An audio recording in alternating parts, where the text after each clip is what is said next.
నమస్తే. ఇప్పుడు మీరు చూడబోతున్న వీడియో ఖచ్చితంగా మీకు ఉపయోగపడుతుంది, నచ్చుతుంది కూడా. మరి మీకు నచ్చిన విషయం నాకు తెలియాలి అంటే ఈ వీడియోని మీరు లైక్ చేయాలి, షేర్ చేయాలి, అలాగే మన ఛానల్‌ని సబ్స్క్రైబ్ చేయాలి. మీ సపోర్ట్‌ని నాకు అందిస్తారు కదూ! ఓకే. ఇప్పుడు వీడియోని స్టార్ట్ చేద్దాం. నమస్తే, వెల్కమ్ టు అవర్ ఛానల్. నేను పద్మిని. ప్రస్తుతంతో పాటు ప్రముఖ ఆధ్యాత్మికవేత్త, వాస్తు జ్యోతిష పండితులు నిట్టల ఫణిభాస్కర్ శర్మ గారు మనతో పాటు ఉన్నారు. మాట్లాడదాం. సార్ నమస్కారం అండి. నమస్కారం. భాస్కర్ గారు, ఈ 9వ తారీఖు పుష్య అమావాస్య, మౌని అమావాస్యగా పిలుస్తూ ఉంటారు. అలాగే మన తెలుగు రాష్ట్రాల్లో అయితే చొల్లంగి అమావాస్యగా పిలిచేటటువంటి ఈ అమావాస్య వస్తోంది. శ్రవణ నక్షత్రంతో కూడినటువంటిది. అలాగే శుక్రవారం అమావాస్య. దీనికి ఏమైనా వైశిష్ట్యం ఉందా? అసలు పుష్య అమావాస్యని ఎలా వినియోగించుకోవాల్సి ఉంటుందండి? నిజానికి అమావాస్య తిథి అంటేనే దానికి అధిదేవతలు పితృదేవతలు. ఏ అమావాస్య వచ్చినా ఇప్పుడు జాతకంలో చాలా మంది పితృదోషాలతోటి బాధపడుతూ ఉంటారు. పితృదోషాలు తొలగింపజేసుకోవాలి అంటే సుసాధ్యమైనటువంటి విషయం ఏంటంటే అమావాస్య రోజున పితృతర్పణాలు కానీ లేదా తిలతర్పణాలు, తిలహోమాది కార్యక్రమాలు చేసుకోవడం చాలా విశేషం. అందులోనూ మీరు చెప్పినటువంటి ఈ పుష్యమాసంలో అమావాస్య తిథికి వ్యతిపాత యోగం కూడా కలిసి వచ్చింది. అంటే ఏంటండి వ్యతిపాతము లేదా వైద్యుతి ఇటువంటివి యోగాలు ఎప్పుడైతే వస్తాయో ఆ యోగాల్లో పితృదేవతారాధన ఎక్కువగా చేస్తూ ఉంటారు. ఇప్పుడు మహాళయ పక్షాలు అనేటువంటి వచ్చినప్పుడు దాంట్లో వ్యతిపాత మహాళయానికి ఎక్కువ ప్రాధాన్యత ఉంటుంది. అలాగే ఈ అమావాస్యకి మరి అనుకోకుండా అది వ్యతిపాత యోగంతో కలిసి వచ్చింది కాబట్టి ఆ రోజు చేసేటువంటి పితృదేవతారాధన కూడా చాలా విశేషమైనటువంటి ఫలితాన్ని ఇస్తుంది. అందుతో పాటుగా ఈ మాఘమాసం అనేటువంటిది కూడా ఈ అమావాస్య తదుపరి నుండి ప్రారంభం అవుతుంది. అలాగే అమ్మవారికి సంబంధించినటువంటి నవరాత్రులు, శ్యామల నవరాత్రులు కూడా ఈ అమావాస్య తర్వాత రోజు నుండి ప్రారంభం అవుతాయి. అలాగే ఈ అమావాస్య ప్రత్యేకించి శ్రవణ నక్షత్రంతో కూడుకున్నది కాబట్టి ఇది అమృత సిద్ధి యోగము, కార్యసిద్ధి యోగము, ఇలా రకరకాలైన పేర్లతోటి పిలుస్తూ ఉంటారు. ఈ అమావాస్యకి తంత్రశాస్త్రంలో చెప్పినటువంటి ప్రకారము ఎవరైతే కొన్ని మంత్ర సాధనలను తీసుకున్నారో ఆ మంత్ర సాధనలకి సంబంధించినటువంటి అధిదేవతలను గాని ప్రత్యధిదేవతలను గాని ఆరాధన చేసిన లేదా నవగ్రహాలకి సంబంధించి కొంతమంది విపరీతమైనటువంటి దోషాలని అనుభవిస్తూ ఉంటారు.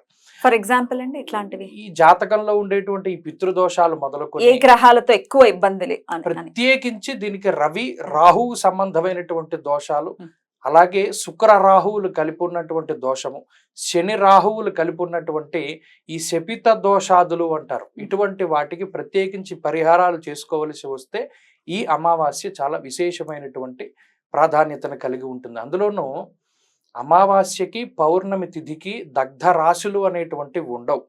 జాతక భాగంలో ప్రతి తిథికి 2 దగ్ధరాశులు ఉంటాయి.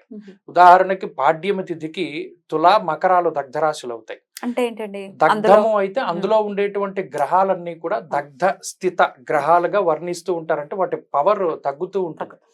మరి ఆ దగ్ధరాశుల్లో ఉండేటువంటి క్రూర గ్రహాలు మరింత బలీయంగా మారతాయి. ఉదాహరణకి కుజుడు గాని, రాహువు గాని, శని గాని, ఇలా అయితే పుణ్యగ్రహాలకి శక్తి తగ్గుతూ ఉంటుంది. మరి అమావాస్య రోజుకి పౌర్ణానికి దగ్ధరాశులు అనేటువంటివి ఉండవు. అందుకనే ఒక నానుడు కూడా ప్రాచుర్యంలో ఉంది, అమావాస్య నాడు పుట్టినవాడు అయితే దొంగ అవుతాడు, లేకపోతే దొర అవుతాడు.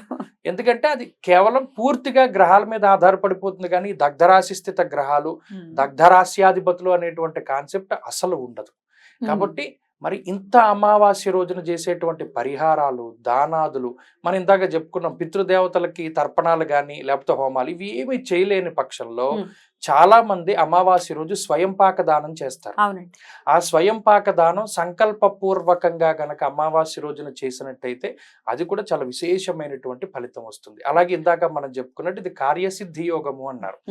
దీనిలో అంటే చాలా మంది మనకి అమావాస్య మన చాంద్రమానం కాబట్టి చాలా మంది ఇది తప్పుగా భావిస్తూ ఉంటారు. అమావాస్య అంటే కొంత దోషభూయిష్టమైనటువంటి రోజుగా భావిస్తూ ఉంటారు. కానీ కొన్ని ముఖ్యమైనటువంటి పనులు ప్రారంభించడానికి కూడా ఈ అమావాస్య చాలా మంచిది. ఎట్లాంటి పనులండి? ఉదాహరణకి చాలా కాలంగా మనకి అవ్వనటువంటి పనులు, మనం ఏదైనా ఇల్లు కొనుక్కుందామన్నా, ఇల్లు అమ్ముడవుతుందా అవ్వదా, లేదా అమ్ముదాం అనుకున్నా కూడా అవ్వనటువంటి పనులు, ఇటువంటి తరుణంలో అమ్మవారి యొక్క ఆరాధనాది క్రమాలు కానీ హోమాదులు కానీ ఎప్పుడైనా ఉగ్రస్వరూపమైనటువంటి అమ్మవారి ఆరాధన చేసేటువంటి తరుణంలో కూడా ఈ అమావాస్య తిథి చాలా విశేషమైనటువంటి ప్రాధాన్యత కలిగి ఉంటుంది.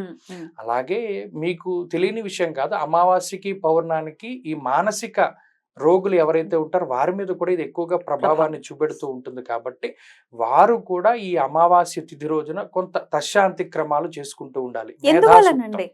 ఎందువల్లనండి ఇప్పుడు అమావాస్యకేమో కొంతమంది స్టేబుల్ గా ఉంటారు, పౌర్ణమికి విపరీతమైన భావోద్వేగానికి గురవుతుంటారు. కొంతమంది అలా రివర్స్ లో పౌర్ణమికి స్టేబుల్ గా ఉంటారు, అమావాస్యకి ఎందువల్ల ఇది మీకు ఇదంతా కూడా మనస్సుకి సంబంధించినటువంటి విషయం. చంద్రమా మనసో జాతః అన్నారు. చంద్రుడే మనస్సుకి కారణమైనటువంటి గ్రహం. చంద్రుడి వల్లే సముద్రాన్ని చూసుకోండి, సముద్రంలో ఆటుపోట్లు దేని వల్ల కలుగుతున్నాయి అన్నారు శాస్త్రవేత్తలు? పౌర్ణమి అమావాస్యలకే కదా. మరి చంద్రుడు మనకారకమైనటువంటి గ్రహం, మన మనసు మీద కూడా ఆయన ఆధిపత్యాన్ని ప్రదర్శిస్తూ ఉంటారు. అలాగే దీనికి చాలా మంది సైక్రియాట్రిక్ అంటే వాళ్ళు మానసిక శాస్త్రవేత్తలు వాళ్ళు ఏం చెప్పారు అంటే, మన బ్రెయిన్ లో ఉండేటువంటి ద్రవ పదార్థం ఏదైతే ఉన్నదో అది అమావాస్యకి పౌర్ణానికి కూడా ఆటుపోట్లకు లోనవుతూ ఉన్నది అనేటువంటి విషయాన్ని వాళ్ళు నిర్ధారణ చేశారు. ఇది ఒప్పుకోవాల్సినటువంటి విషయం. అందుకనే అమావాస్య పౌర్ణమాది తిథులకి మానసికమైనటువంటి సంఘర్షణలు ఆ రోగుల్లోనే కాకుండా నిజంగా అందరిలో కూడా చాలా ఎక్కువగా ఉంటాయి. నిజానికి మీరు అంతవరకు అమావాస్య పౌర్ణమి వరకు అక్కర్లా, మీరు ఏదైనా సెకండ్ షో సినిమాకి వెళ్ళొచ్చిన తర్వాత బండి తోలుతూ చూడండి, అనుకోకుండా విపరీతమైన స్పీడ్ పెట్టేస్తారు. ఎక్కువ ఈ స్పీడ్ తో కూడినటువంటి యాక్సిడెంట్లు ఇవన్నీ కూడా రాత్రి తెల్లవారుజాము సమయాల్లోనే ఎక్కువ జరుగుతూ ఉంటాయి. ఇది అంతా ఏంటి అంటే ఆ సూర్య చంద్రుల యొక్క గమనమే కదా. ఆ గమనాన్ని బట్టే తిథి ఏర్పడుతుంది. అమావాస్య అంటే అసలు చంద్రుడు కనబడ్డం, ఆ చంద్రుడి నుండి వచ్చేటువంటి కిరణాలు ఏవి కూడా భూమిని తాకవు.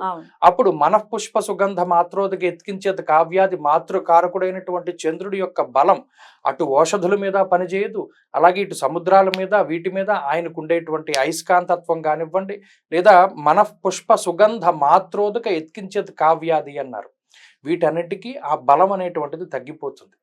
అందువల్లనే అమావాస్య తిథిని మన వాళ్ళు కొంత చాంద్రమానాన్ని మనం అనుసరిస్తున్నాం కాబట్టి దాన్ని పక్కన పెట్టారు.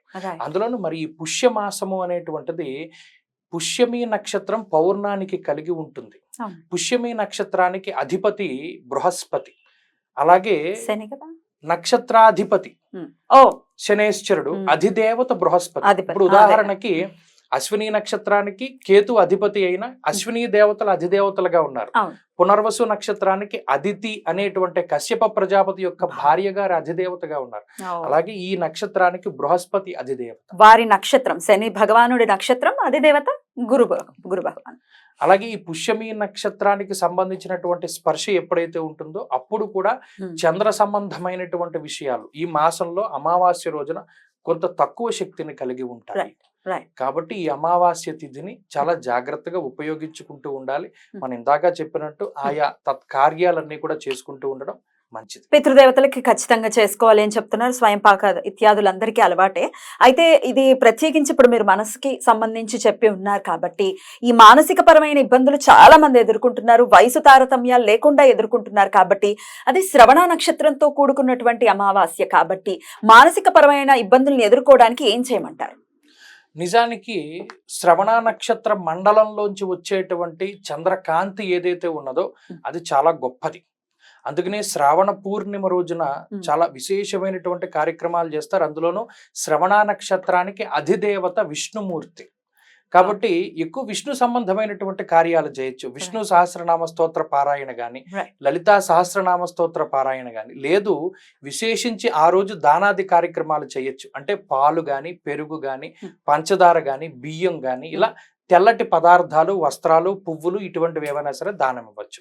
అలా ఇచ్చినా కూడా ఈ మానసికమైనటువంటి సంఘర్షణ చాలా తక్కువగా ఉంటుంది. దీంట్లో చంద్రుడికి సంబంధించినటువంటి అష్టమూర్తి తత్వం కూడా ఉంటుంది. ఆ తత్వానికి శివుడికి కూడా అష్టమూర్తి తత్వం అన్వయం అవుతూ ఉంటుంది. పరమేశ్వరుడే కదా ఆయన ధరించినటువంటి చంద్రశేఖరుడు. కాబట్టి ఈశ్వరుడికి సంబంధించినటువంటి స్తోత్ర పారాయణ, ప్రత్యేకించి దక్షిణామూర్తి ఆరాధన ఆ రోజు చాలా మంచిది. అద్భుతం అండి. అయితే ఇంకొక ప్రశ్న, పిల్లల్లో కూడా మనం ఏదైనా ఎక్స్ప్రెస్ చేయాలన్నా, ఎక్స్ప్రెసివ్ గా టాకెటివ్ గా ఉండాలి అన్నా కూడా చంద్రుడు ఖచ్చితంగా రోల్ ని ప్లే చేస్తారు. కాబట్టి ఇప్పుడు ఈ ఆటిజం అనే పెనుభూతం పిల్లల్ని చాలా పట్టి పీడిస్తున్నటువంటి పరిస్థితి ఉంది. కాబట్టి ఇలా ఆటిజంతో బాధపడుతున్న వారు కూడా ఈ అమావాస్యను వినియోగించుకుని మీరు చెప్పినటువంటి దాన ధర్మాలు అనేవి చేసుకోవాల్సి ఉంటుందా? ఖచ్చితంగా. ఈ ఆటిజం గురించిన ప్రత్యేక లక్షణాలు మనం పరిశీలన చేస్తే వారికి మేధస్సు అంటే మేధస్సు ఉంది లేదన్న గానీ దాన్ని ప్రకటన చేసేటువంటి ఇబ్బంది పడుతుంది. దీని కారణానికి ఒక సొల్యూషన్ బ్రహ్మాండంగా పనిచేస్తూ ఉంటుంది. మ్మ్. దక్షిణామూర్తి యొక్క చిత్రపటాన్ని వాళ్ళ ఇంట్లో పెట్టుకోవాలి. రైట్. మేధాసూక్తం అనేటువంటి ఒక సూక్తం ఉంటుంది. ఓకే. ఆ మేధాసూక్తాన్ని గనక వారి వారి ఇళ్లల్లో ప్రతినిత్యము పారాయణ చేసిన, లేదా మేధా దక్షిణామూర్తి యొక్క ఆరాధన గాని, ఆయన స్తోత్ర పారాయణ గాని చేస్తే ఈ ఆటిజం నుండి ఖచ్చితంగా బయటపడతారు. బ్యూటిఫుల్ అండి, చాలా చక్కటి విషయాల్ని తెలియజేశారు. ఎన్నెన్నో అంటే పితృదేవతలకి ఖచ్చితంగా అమావాస్యకి చేసుకోవాలని మీలాగా శాస్త్రం చదువుకున్న ప్రతి ఒక్కరు చెప్తూనే ఉంటారు. అయినప్పటికీ మన జీవితంలో ఉండేటటువంటి బ్లాకేజెస్ ఏవైతే ఉన్నాయో అవన్నీ క్లియర్ అవ్వాలంటే పితృదేవతల్ని మనం ఆరాధన చేసుకోవాల్సిందే ప్రతి అమావాస్యకి. అందులో ఎటువంటి ఖచ్చితంగా చేసుకుని ఈ అమావాస్యను వినియోగించుకుని వాళ్ళ జీవితాలన్నీ సుఖమయంగా వెళ్ళాలని మనస్ఫూర్తిగా కోరుకుంటూ థ్యాంక్ యూ సో మచ్ అండి. నమస్తే.